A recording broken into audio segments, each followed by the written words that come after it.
Hola, ¿qué tal? Me da gusto de que estés escuchando esta información que nos ha dejado Cristo en las Sagradas Escrituras. Y la pregunta sería, ¿en realidad hay salvación fuera de la iglesia? Es un interrogante que algunos piensan que estar fuera de la iglesia, pues tenemos la salvación. Y el caso no es así. Cristo nos dice que hay que estar en su iglesia, porque ahí está la salvación. Por eso hay 5 puntos muy importantes donde vamos a ver que las personas, los cristianos, no conocen esta realidad que Cristo nos ha dejado y por eso están abandonando la iglesia de Cristo. Yo cuando me enteré de estos 6 puntos, empecé a razonar y a meditar qué estoy haciendo. Estoy abandonando la iglesia de Cristo sin ninguna razón. ¿Por qué? Porque no me preparo en saber y conocer las cosas de Dios por medio de la Biblia, ¿sí? Entonces, ¿qué nos dice Cristo? La iglesia es la columna y fundamento de toda verdad. Pero podemos decir, ¿qué verdad? La verdad la conocemos, que Dios es el único Dios que existe, ¿sí? Por lo tanto, para salvarnos y rescatarnos del pecado, nos mandó a su Hijo único, a Jesús, ¿sí? Que es mediador entre el hombre y Dios. La palabra mediador nos quiere decir que dio la vida por los demás. No confundamos un mediador como intercesor, ¿sí? O hacer oración, no. Es mediador, quien da la vida por los demás, así como lo hizo Cristo, ¿sí? Eso es la palabra mediador. Pero bueno, la iglesia es columna y fundamento de toda verdad, de esa verdad, ¿sí? Esa es la verdad por la que vivimos, ¿sí? Entonces, ¿en dónde se encuentra la verdad? Dentro de la iglesia, ¿sí? Y continúa diciendo que en la primera carta de Timoteo, capítulo 3, 15, 16, nos dice esa realidad que estamos comentando ahorita, pero continúa diciendo, la sabiduría de Dios se encuentra en la iglesia. Es razonable que si nosotros nos vamos de la iglesia de Cristo, estamos abandonando la sabiduría de Dios. Eso no lo digo yo, lo dice la Sagrada Escritura en Efesios 3:10. La sabiduría de Dios se encuentra en la iglesia. ¿Y cuál es la iglesia? La que Cristo fundó. Ese tema lo vamos a ver más adelante. Entonces, si la sabiduría de Dios está en la iglesia, es un complemento que nosotros debemos tener. Sabemos que cuando entra la noche, hacemos oración. Cuando amanece, hacemos oración agradeciéndolo a Dios. Pero complementamos esta sabiduría, ¿en dónde? En la iglesia.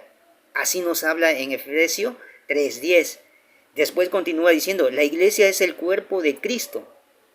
¿Quién es el cuerpo de Cristo? Somos nosotros. Uno no forma la iglesia.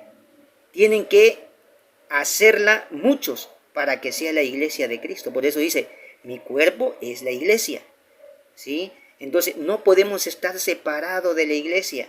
¿Por qué? Porque nosotros somos la iglesia de Cristo. Cuando nos juntamos todos en comunión con Cristo, ¿sí? Después, eso nos lo dice en 1 Corintios capítulo 12, del 12 al 27. Continúa diciendo, porque en la iglesia es esposa de Cristo. Otra enseñanza que nos da Cristo. Este es el tercer punto. Porque la iglesia es la esposa de Cristo. Nosotros conformamos esa iglesia. Y eso lo vemos en Efesios capítulo 5, versículo 15. Después continúa diciendo, porque a Dios se le da gloria en la iglesia. Fíjense este quinto punto. ¿Dónde se le da gloria a Dios? En la iglesia. Por eso le comentaba hace un momento que la oración que hacemos en casa es parte de ese complemento, ¿sí? Es un mérito que tenemos que hacer yendo a la iglesia. Ahí nos concentramos todos y le damos gloria a ¿quién? A Dios. Esto no lo digo yo. Esto lo dice en la palabra de Dios y lo dice el mismo ¿quién? El mismo Jesucristo. Y eso lo encontramos en Efesios capítulo 3, versículo 21. Y más adelante algo muy interesante, ¿sí? Que nos dice, fuera de la iglesia no hay salvación. Esto lo encontramos en Hechos de los Apóstoles, capítulo 2, versículo 47. Fuera de la iglesia no hay salvación. Entonces, nosotros, católicos, cristianos católicos, ¿por qué no estamos obedeciendo a Cristo?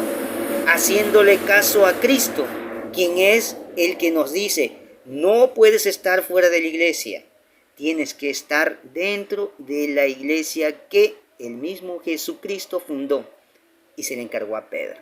Bueno, pero ese ya es otro tema, ¿verdad? Entonces, ahí les dejo la página web, por cierto, se llama fecatólico.com, donde ustedes van a encontrar algunas explicaciones de lo que Cristo nos ha dado y también unas explicaciones que hablan los hermanos separados sobre la Iglesia Católica, pero aquí están las respuestas, ¿sí? Entonces, ¿en qué concluimos? Que en Cristo quiere, Jesucristo quiere que nosotros estemos siempre dándole gloria a Dios en la iglesia. 6 puntos que el católico cristiano no conoce y se está yendo. Qué pena de verdad. Pero bueno, eso es su decisión y les dejo los temas para que lo aprendan, para que los lean y ustedes saquen sus conclusiones también. Ahí está la información. Bueno, esto sería todo, un pequeño comentario y que Dios les bendiga. Hasta pronto.